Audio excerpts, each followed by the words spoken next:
Welcome to Lesson 6b, Plume Dispersion Coefficients. We're going to introduce something called dispersion coefficients that will be able to modify our Gaussian plume equation, and then we'll do some example problems. Here's the equation we had from last lesson.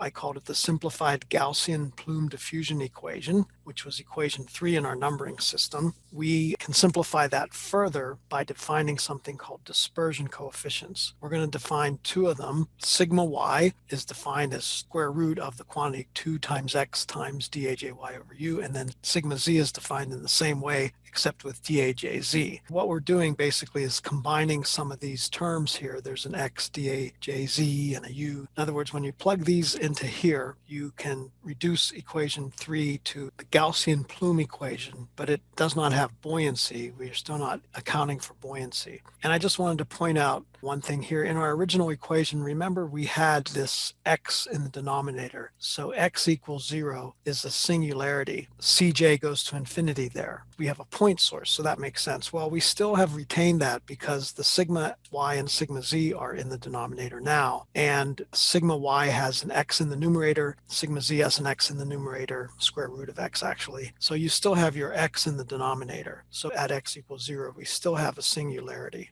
In fact, these two equations 3 and 4 are identical once we define these dispersion coefficients this way. And you could check my math to make sure that's true if you want. All we've done is change the equation to one in which we have these so-called dispersion coefficients instead of the diffusion coefficients dAjy and dAjz. We now have sigma y and sigma z. We still have to calculate those. So these are unknowns, and I'm going to show you how to find those based on the atmospheric conditions. So these come from the atmospheric conditions where the plume is putting out its air pollution. A couple other comments on here about this equation 4 is valid for x greater than 0. So you can't use it at x equals 0 because it's infinity, it's a singularity. And then anything downstream of the plume, downwind of the plume, you can use it. And then also this model does not account for the ground or for buoyancy, as we already said up here. So we haven't taken that into account yet. So we're neglecting buoyancy. We have the plume just going horizontally. There's no hot plume or cold plume that would go up or down. And we put the source right at the top of the stack then. And then this plume spreads as you move downstream. We don't even know there is a ground in this equation. That does have no idea that there's a ground. So in real life, though, this will eventually hit the ground. Of course, it's a Gaussian, so when you say hit the ground, you have to talk about some kind of small number. It never hits the ground. Technically, this goes to 0 at infinity, plus or minus. But at some point, you do a reasonable small number and say that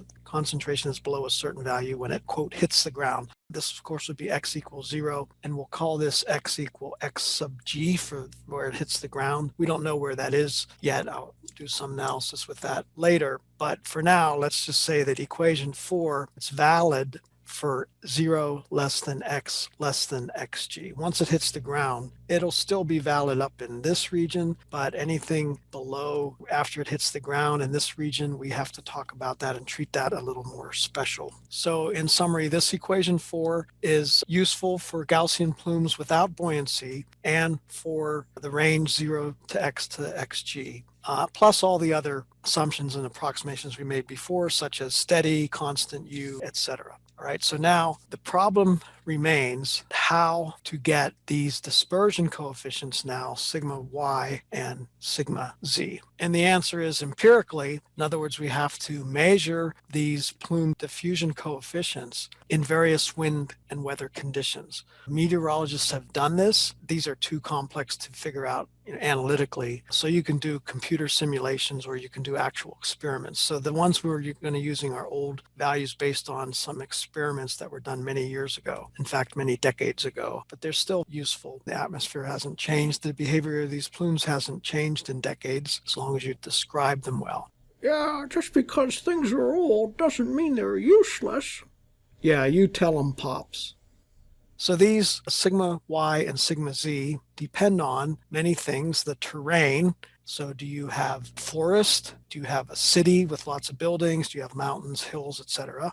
Of course, they'll depend also on wind speed. So wind speed will determine how fast things diffuse. Something we've already talked about quite a bit, atmospheric conditions such as lapse rate and solar radiation. How high is the sun above the horizon? Things like that. Of course, the X from the source, the distance from the source where the plume is being created, and some other stuff that we'll look at. And there are many possible models that you can use, and some are very complex models. And if you really get into this, you will use some more complex models. But one very simple one that we will use for everything we do in this course is called Martin's model. The way this works is you determine a stability classification, and this is capital A, B, C, up through capital F. And these range from A is very unstable to F is very stable. So something like temperature inversion conditions would be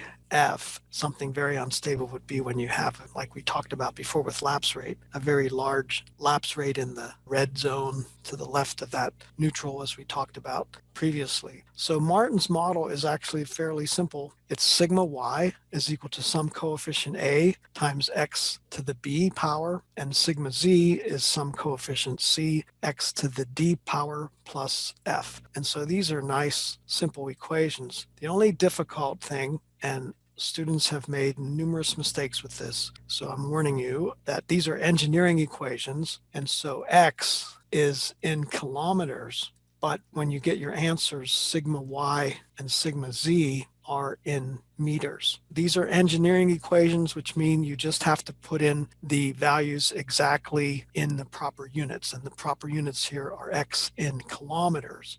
And then you'll get your results in meters. So as long as you know that and are careful with that, you should not have a problem. So here's a table, and this is all also on your equation sheet. So we're going to be using this quite a bit. Here's the procedure for the Martin model. And the goal is to determine sigma y and sigma z. And let's not get lost in what we're doing here. The reason we need sigma y and sigma z is once we have that, we can calculate the CJ at any point in this plume, any x, y, and z. So you're at some point here near the ground at some x location, as long as x is below xg and above 0. So you're in the plume and you want to know, maybe I'm standing here and I'm breathing this air, and I want to know, am I breathing harmful air at that point? And y is into the page. So at some x, y, and z location, I can use this equation to calculate my CJ. But I have to know sigma y and sigma z. I will know everything else in here, assuming I know the source strength, m.js, the wind speed, etc. So that's our goal. So step 1, determine the stability classification of the atmosphere.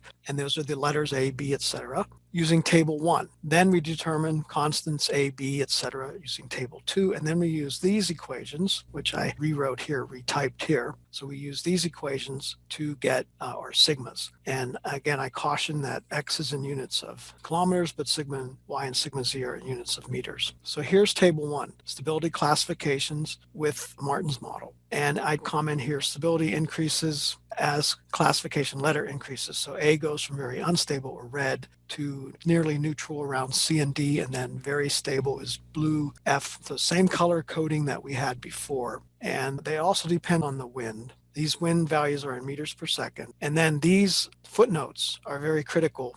On exams and homeworks and quizzes, you look for hints on how I describe the day. For example, let's just pick one, a clear summer day with the sun higher than 60 degrees. So I tell you that the sun is at 80 degrees above the horizon. It's a clear summer day. And note 2, so that's here strong. And then depending on the wind, this would be an A or an AB, a B, C, or a C, okay, depending on how strong the wind is. And then you use these other descriptions to figure out whether you have A, B, C. So the bottom line from this first step is you determine a classification A, B. Some of them are kind of in between A and B, in between B and C. There's one footnote about that. For 2 stability classification letters like A-B, B-C, you average the 2 values from table 2.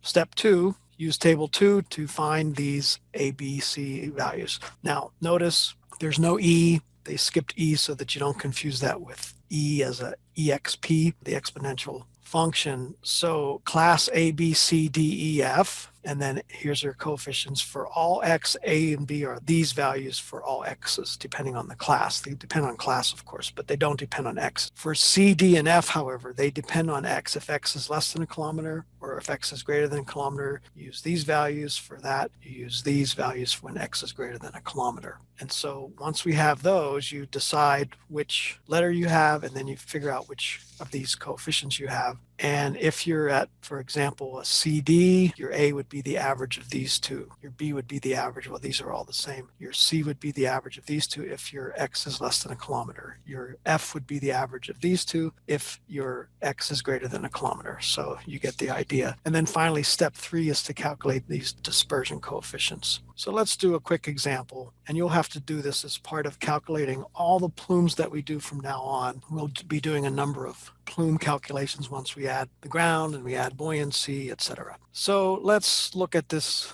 example problem. We have an overcast morning. Okay, that's a big hint. The average wind speed is 4.8 meters per second. So you have to look through this table 1 to do step 1, determine the stability class. So I'm looking for the word overcast, and the wind speed is 4.8. So we're in this wind speed, so we're going to go across and look at these footnotes. I don't see anything about overcast here, but I see this word overcast. Oh, there's overcast. So I say, all right, that's my key, my hint. Overcast, day or night. So it doesn't matter if it's a day or night. Overcast, 3 to 5 meters per second, because we have 4.8. That's our U. And so this will be a D classification letter. So this is a class D classification. We just call it class D atmosphere, according to Martin's model. Once we know that, step 2 is to determine those constants. So that's easy. Once we know that, we just go to D, and I'll just circle all the values we have. Now, what's our X? Our X is